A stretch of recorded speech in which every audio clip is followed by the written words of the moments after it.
there's something special about reality.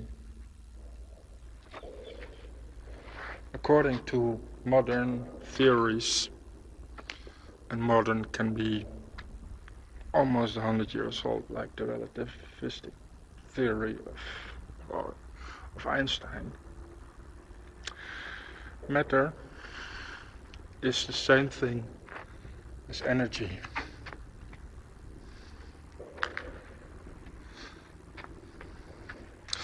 This is very crucial. So what is matter? Matter is everything you see here.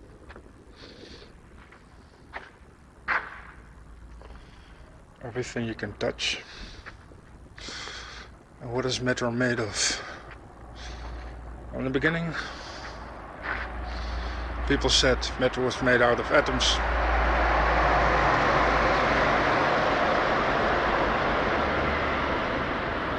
But further studies showed that atoms aren't actually the real thing. They thought they were small bulbs, small stone-like things. After a while, they discovered that atoms were actually made out of quarks and even smaller things. What we now know, or at least what we now think, is actually that there is nothing solid about matter, but there's actually a force field around a point. So a point object, a thing with a point object is that a point is not an object. A point is a position. It has no dimensions. So one thing about particle theories is that particles like electrons and protons and also quarks, they have something called a spin. Spin is a mathematical rotation, and it is not clear if there is really something rotating, and if there is something rotating, is it on a three-dimensional axis or are there more? Well, according to string theory, supergravitation theory, there are more. There are at least 11 axes of space, 11 different dimensions. Well, what is a dimension?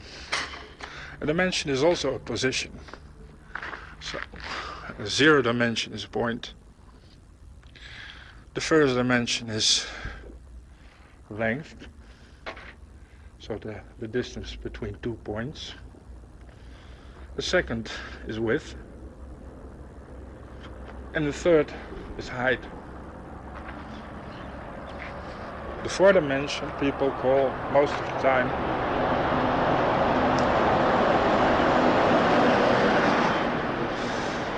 time.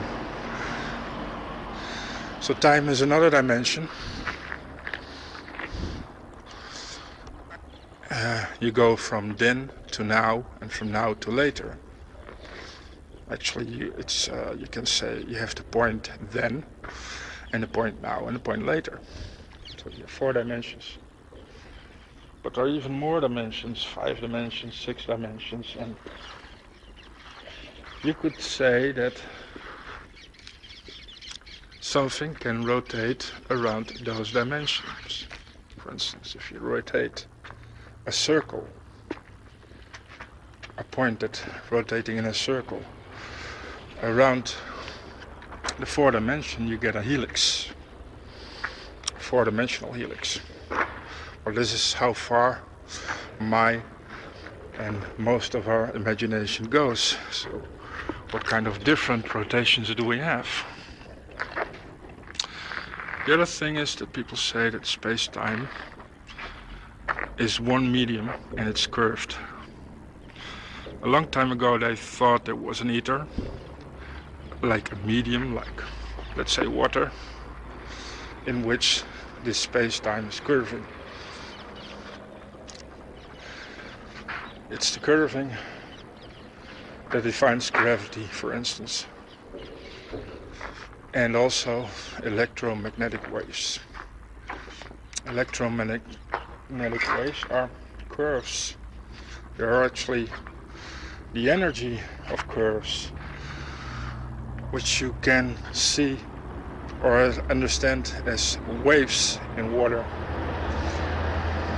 When a wave in water moves, it's actually not the water that moves. It is the energy that moves. There is no water moving. Yeah, maybe it's going up and down, but it's not going forward. Best way of seeing occur that kind of wave is also the wave that you get in a football stadium where people make a wave. Here you can really see that people are not really moving. They're just getting off their seat, standing up and sitting down. And as a result you see a wave. This is actually the concept of energy. And radio waves are doing the same thing in space and time. Gravity is doing also the same thing.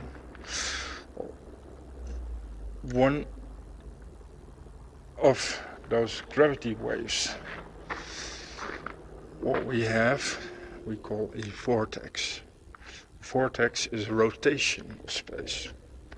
So it's not moving forward or backwards, but it's actually rotating. That's a nice word, vortex. I love it. I wonder if spin of an electron, which is in essence nothing except of a force field, is a rotation in multidimensional space. Is that then not the same thing as a vortex?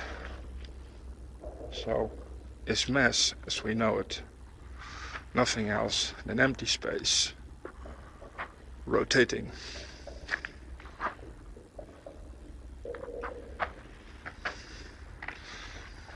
Maybe when they design their theories, this all goes mathematical. That means something completely different than the rotation.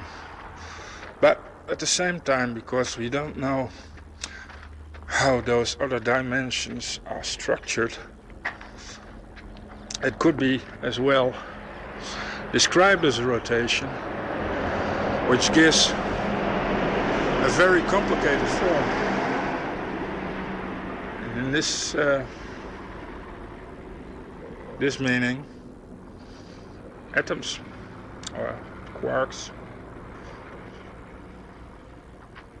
By the way, light is also a waveform from the electromagnetic spectrum.